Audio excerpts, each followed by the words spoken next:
Assalamualaikum warahmatullahi wabarakatuh. Very good evening. I'm Mohd Shukri Hajinoor from the Faculty of Economics and Management, Universiti Kebangsaan Malaysia, UKM, the National University of Malaysia. Tonight we're going to learn from Chapter 13, Exchange Rate Adjustment and the Balance of Payments. These are the topics we're going to cover tonight. Effects of exchange rate changes on cost and prices, cost-cutting strategies, world currency depreciation, reduced trade deficit, the elasticity approach, J-curve effect, exchange rate pass-through, and we're going to continue with the other two, the absorption approach and monetary approach to currency depreciation. Let's begin. How do exchange rate fluctuations affect relative cost? That depends on whether firms' costs are denominated in home or foreign currency. Case number one, no foreign sourcing. All costs are denominated in dollars. If the dollar appreciates by 100%, the US firm's production cost also rise by 100%. It's going to be reduction in international competitiveness of US exports. Let's see in the table. Over here, still the same dollar cost. In franc equivalent, when dollar appreciates by 100%, so it's going to increase the franc equivalent of the cost by 100%. So reduction in US competitiveness of that exports by 100%. Case number two, when there is foreign sourcing, some costs are denominated in dollars and some in foreign currency, in this case francs. If dollar appreciates by 100% for US firms, production cost in francs increases by 100% for inputs denominated in dollars. Production costs in francs stay the same for inputs denominated in francs. Overall, production costs are higher, but by less than 100%. International competitiveness is reduced, but by less than previously, in the case number one. Let's see in the table.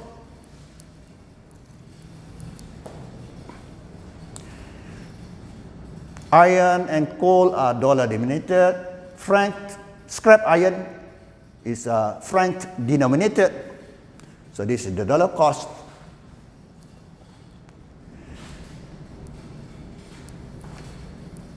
See over here. For the franc denominated scrap iron, there's going to be reduction in the dollar cost because it is denominated in franc. Because dollar appreciates by 100%. So reduction by 100% from 180 to 90. All the rest stay the same. So it's going to be a decrease in dollar cost because of the reduction in the franc denominated parts over here. For the franc equivalent, so the dollar denominated, this is dollar denominated.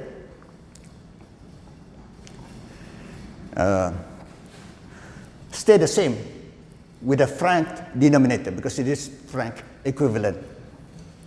The total and dollar denominated increases.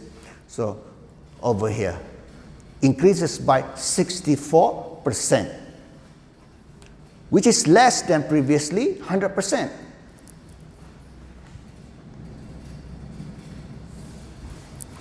No changes here, 100%, increases by 100%. But over here, not only an increases by less than 100%, but also there is a reduction in dollar cost by 18%. So we can generalize on this.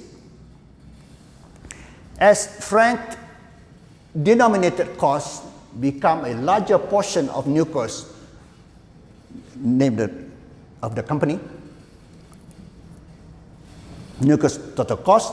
Dollar appreciation leads to smaller increase in franc cost of nuclear steel. Smaller increase over here. Smaller increase. And larger decrease in dollar cost of nuclear steel compared with in the case number 1, when cost changes that occur when all input costs are dollar denominated. So, larger decrease over here. So, what can we say on this? When all parts are dollar denominated, 100% appreciation of US dollar will lead to reduction of 100% in competitiveness. Products, export prices increase by 100%. Whereas, when some are denominated in foreign currency, the loss of competitiveness is not by as much as previously. Okay, let's move on.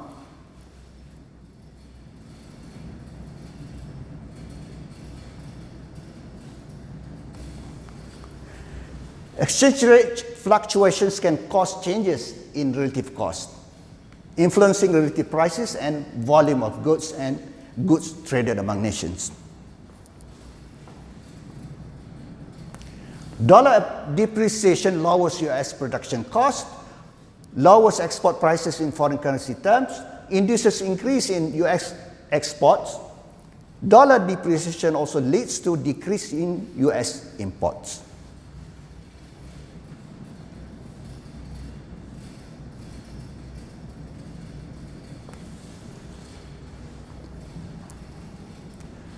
Next subtopic, factors influencing the extent to which exchange rate movements leads to relative price changes. US exporters can offset price increasing effects of appreciation by reducing profit margins.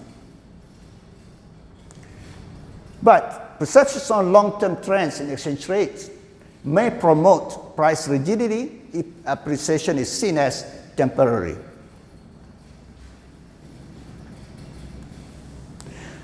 If the products are not highly substitutable, producers can exercise greater control over prices. Production can be moved offshore to countries whose currencies have depreciated against home currency. This is the case of appreciation of yen. Japanese manufacturers in 1990 until 1996, Japanese yen went up by 40%. What Japanese firms did, they established integrated manufacturing bases in the US and also in dollar-linked Asia, using cheaper dollar-denominated parts and materials, purchased cheaper components from around the world, shifted production from commodity-type goods to higher-value products. Case of Hitachi, parts from South Carolina, US, and Malaysia. Japan supplied computer chips. Only 30% of supplies come from Japan. TV prices stay low despite rising yen as a result. So, the semiconductors and lenses come from Japan, from Hitachi in Japan. Small tubes comes from the Hitachi plant in South Carolina, the US. Chassis, circuit board comes from Malaysia. All together shipped, each one of them shipped to Mexico, produced in Mexico and sold in the US.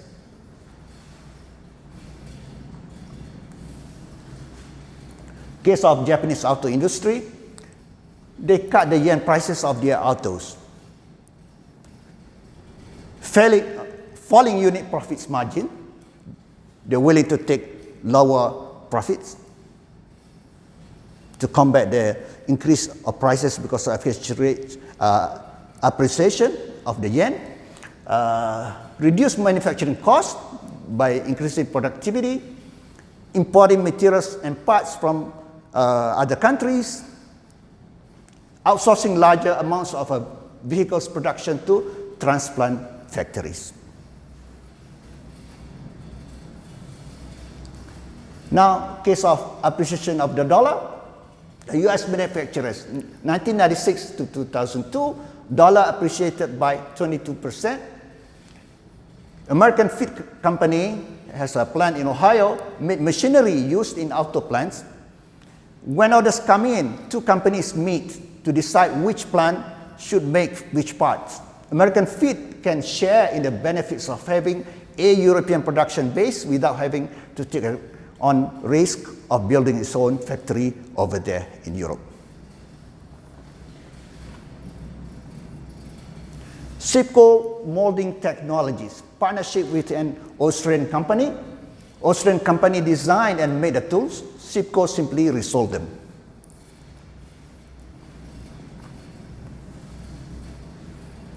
Now, the next subtopic, will currency depreciation reduce trade deficit? Currency depreciation improves nations' competitiveness by reducing its costs and prices.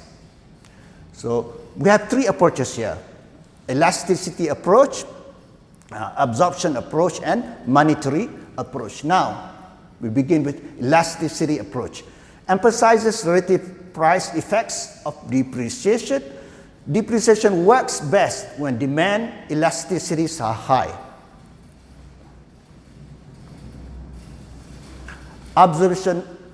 Absorption approach focuses on income effects of depreciation.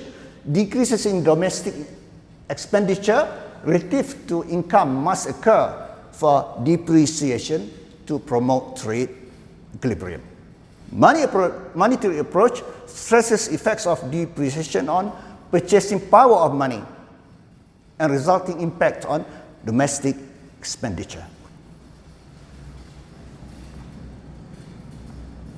First, the elasticity approach. What is elasticity? It is the response of quantity when prices changes. Okay? Responsiveness of buyers to changes in price, percentage change in quantity demanded, stemming from, for example, 1% change in prices. So it's a ratio of two ratio.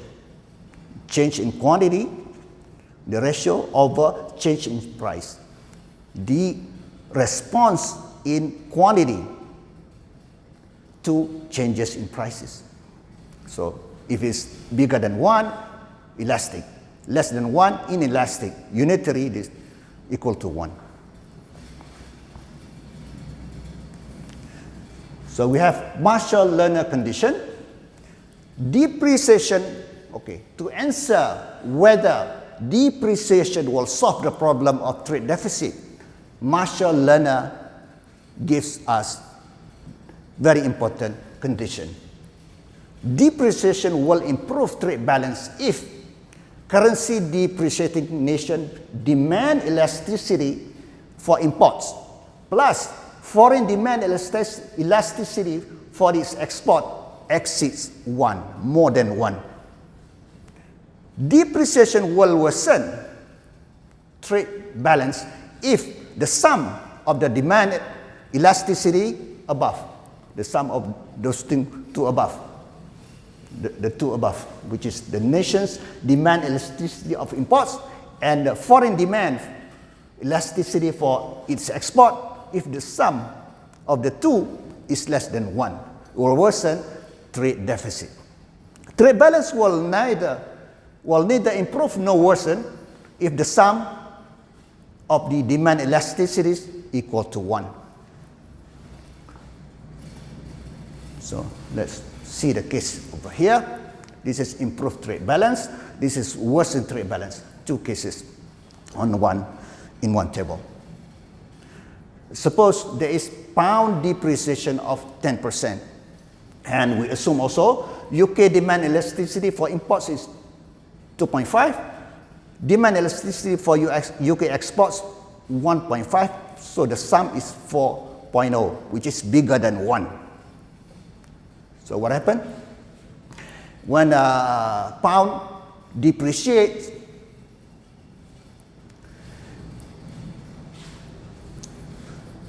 will make imports more expensive for people in the UK. So there's going to be reduction in quantity demanded for the imports. So as a result, 10 minus 25, there's a reduction of 15% of money going out to pay, 15% reduction of outpayment. For the export, no changes over here. Quantity demanded increases by 15% when UK pound depreciate. So that's going to make UK products cheaper overseas. So it's going to be increase in export by 15%. Increase in export. So 15% in payments, money coming in. So that solves the problem of trade deficit. It will improve trade balance.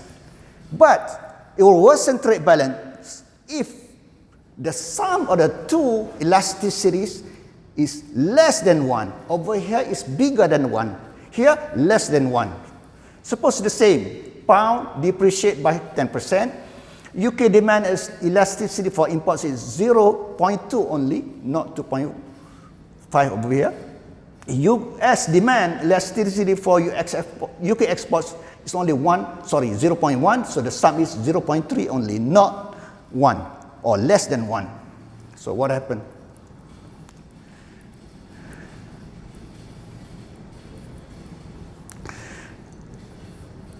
Depreciation makes the price of goods, imported goods, more expensive. But because of elasticity of UK demand for imports is only 0.2, so depreciation of 10% only leads to reduction of only 2% because of the elasticity is low compared with previously. It's only 0.2. So it's going to be an increase, 10 minus 2, an increase of 8% outpayments, money going outside of the country, of UK. Exports, of course, no changes here. So what's going to do with the export? Depreciation will lead to cheaper price of of UK exports. But because of elasticity of US demand for UK products, it's only 0.1, so there's going to be an increase of only 1%, unlike previously. So only 1% increase in payment, money coming. So as a result, when the price elasticity, the sum of the two is less than 1, it will worsen trade balance. It's not going to solve trade deficit. Next. So this is the simplifying assumptions by Marshall-Lerner condition. A nation's trade balance is in equilibrium to begin with. No changes in the seller's price in their own currency. This illustrates the price effects of currency depreciation on the home currency's trade balance. So we have previously the sum, whether the sum of the two elasticities are bigger or smaller than 1 or unitary. So if bigger than 1, it will solve the trade deficit. If it's lower than 1, it will worsen trade deficit. If it's equals to 1, so no changes. These are the example of import price elasticity. This is the sum. What is saying here? For Canada, it's bigger than 1. UK bigger than 1. United States bigger than 1. So depreciation will improve these countries. Also, Italy will improve these countries' trade deficit. But for France, Germany, Japan, which is the sum of the two, is less than 1. So currency depreciation will not solve the problem of trade deficit, but will worsen it. And next, J curve. Currency depreciation leads to worsening of nations' trade balance in the short run. Trade balance is likely to improve because of lags, but it takes time because of lags between changes in relative prices and quantities of goods traded as time passes. Over here, currency depreciation will play into this, the relative price of export and imports. However, the response here, there's going to be a lag. That's why we have J curve. We're going to learn what are the lags here, over here. If you look at here, 1985, from 1985, there is depreciation of this currency. Dollar or dollar? Depreciation of dollar. From 85, depreciation. But trade deficit worsened in the short run. From 85 to 88 to 85, 86, 87. Depreciation of dollar leads to short-term increase in trade deficit. This is the lag, the J curve, the J part, the J, this part of J, okay? Because of the lags of reaction to changes in the price.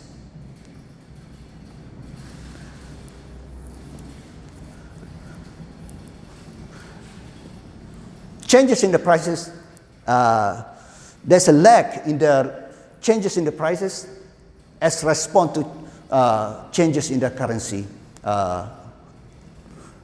relative between the two countries. So because of recognition lags, changing competitive conditions, decision lags, forming new business connections and placing new orders, delivery lags between time new orders are placed and their impacts on trade and payments flows is felt. So again, a lag between the prices of export and imports, lag as a response to the changes in the appreciation or depreciation of the currencies between the two countries or countries.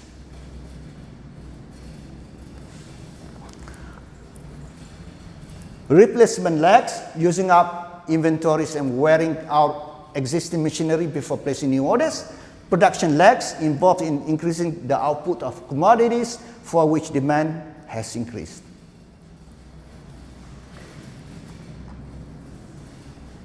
Now, next subtopic, exchange rate pass-through, which is the extent to which changing currency values lead to changes in imports and export prices. Buyers have incentive to alter purchases of foreign goods only to the extent that prices of foreign goods changes in terms of buyers' domestic currency. This change depends in part on exporters' willingness to change prices they charge for the goods measured in buyers' currency. So before we discuss partial, there is possibility, but very rare, of complete pass-through, complete pass-through, not mentioned here. Complete pass-through occurs when currency depreciation leads 100% to changes in the price. 100%, that's complete.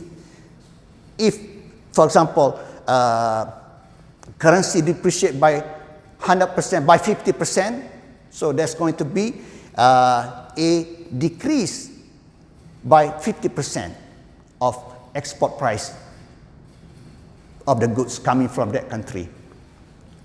So, but it's very rare, so that's why we discuss partial exchange rate pass-through. Partial, which is percentage change in imports prices less than percentage change in exchange rate. Meaning to say that changes in exchange rate does not lead to 100% or equal change in the import prices because it's less. This is partial exchange rate pass-through. What is pass-through? The changes from one country, depreciation or appreciation, they will affect the prices. That price is passed through to consumers in another country, whether it is complete or partial. So most likely, partial. When is it?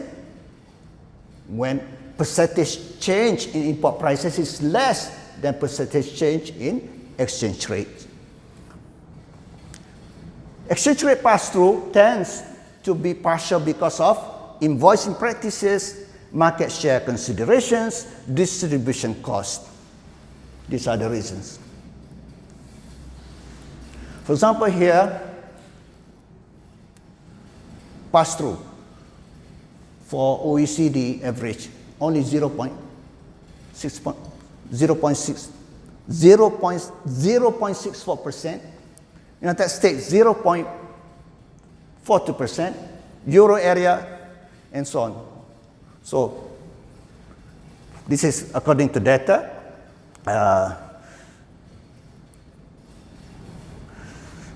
From the studies, so it shows that it's not complete, but rather partial pass-through, meaning that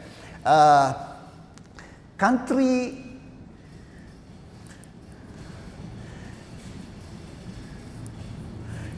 when a pass-through rate for every 1% currency depreciate or appreciate, the price of imports for the country increases by how much? This is, okay? For example, in the Euro area, a reduction or depreciation of, take the US, depreciation of the dollar by 1%, if it's complete pass-through, it's going to change by 1%. Which is to say, when dollar depreciate, imports will be more expensive by 1%. If dollar depreciate by 1%, imports to the US will increase the prices by 1%. Do you follow me? Let me repeat. If dollar depreciate by 1%, the prices of imports coming to the US will increase by 1%. But rather, that does not increase by 1%, by 0.42%. This is partial pass-through. So these are the reasons. Invoicing practices, businesses choose currency in which to invoice exports. Dominance of dollar in invoicing across non-European countries helps explain partial pass-through of changes in dollars exchange rate to the US import prices. When foreign producers invoice exports to US in dollar, exchange rate movements will not immediately affect prices paid by importers, just foreign producers' profits.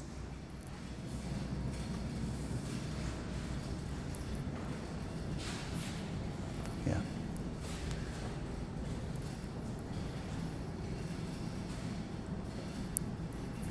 For Malaysia, for example, dollar share of export financing, 90%. Dollar share of import financing, also 90%. Mostly dollar denominated. So, and also relatively large US share in Malaysia's export. So this is the use of US dollars in export and import invoicing. But in the euro area is less. United Kingdom is much less compared with Malaysia, Korea, Thailand, non-European.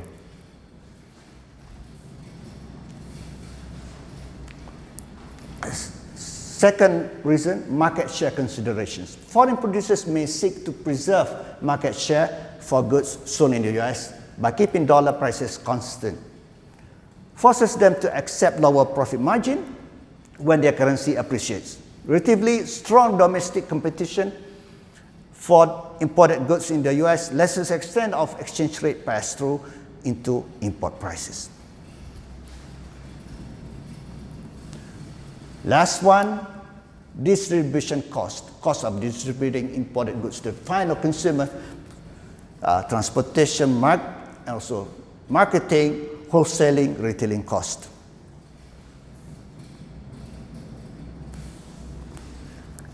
%40 of overall US consumers' prices.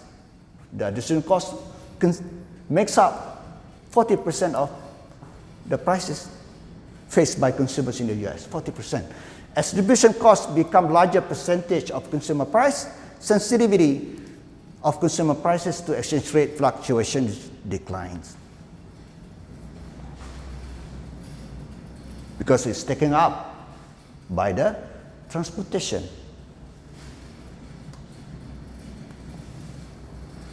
So next, we've learned the elasticity approach. Now, the second approach, absorption approach.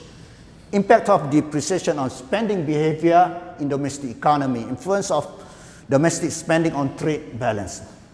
So we have total spending equals consumption plus investment plus government expenditure plus net export.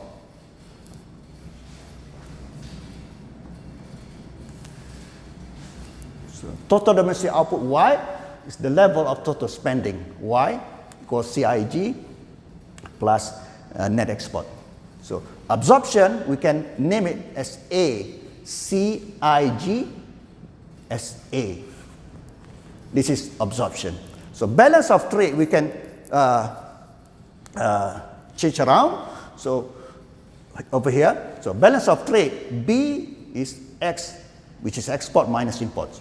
So total domestic output equals absorption plus net export, which is, we can switch around from Y, we put here, this is B, sorry, this is A and this is B. Y equals A plus B. We can switch around, B equal Y minus A, which is total output or total domestic output, yes, minus the absorption.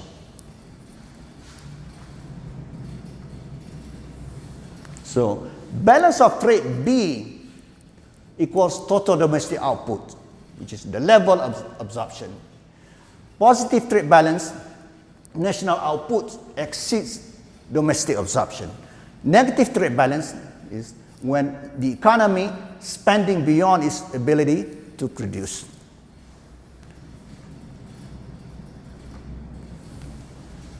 Still, absorption approach. Currency depreciation will improve an economy's trade balance only if national output rises relatively to absorption. This implies that a country must increase its total output, reduce its absorption, or achieve some combination of the two.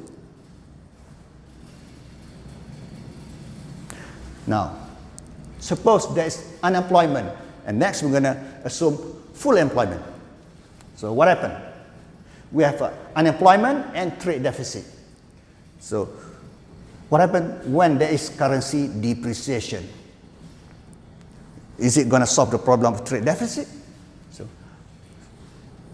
because of unemployment, directs idle resources into production of goods for export. Because unemployment still can direct all the resources, the idle resources, into production of goods for export. Diverts spending away from imports to domestically produced substitutes. This will expand domestic output and improves trade balance when there is unemployment. Next, when there is full employment.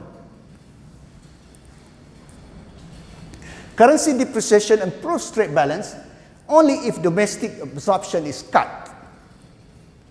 Could be achieved through restrictive fiscal and monetary policies, or sacrifice on the part of those who bear the burden of such measures. So, meaning to say that when there is full employment, there is no more room for those resources, idle resources, to be put into production for export. So, you must cut imports.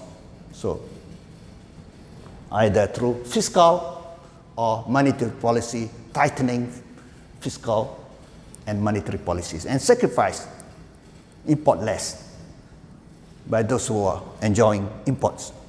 So, as a result, absorption approach and elasticity approach are complementary actually. They are complementary to each other. And the last one, not yet, we're going to discuss over here. Traditional approaches to currency depreciation are insufficient. Monetary consequences are not associated with balance of payments adjustment. To the extent that consequences exist, they can be neutralized by domestic monetary authorities. So, we have here the monetary approach. Currency depreciation may induce temporary improvement in nation's balance of payments position. Assume initially there is equilibrium in the home country's money market. Depreciation of home currency will increase prices level, i.e. domestic currency process of potential imports and export. Will increase demand for money because larger amount of money are needed for transaction because of the depreciation. If that increase in demand is not fulfilled from domestic sources, an inflow of money from overseas will occur, resulting in balance of payment surplus and rise in international reserves. The surplus does not last forever. By adding to the international component of home country money supply, depreciation leads to increase in spending, which is absorption, thus reduces surplus. Surplus eventually disappear when equilibrium is restored in home country's money market. Effect of depreciation on real economic variables are temporary. In the long run, currency depreciation merely raises domestic prices level. We're done with the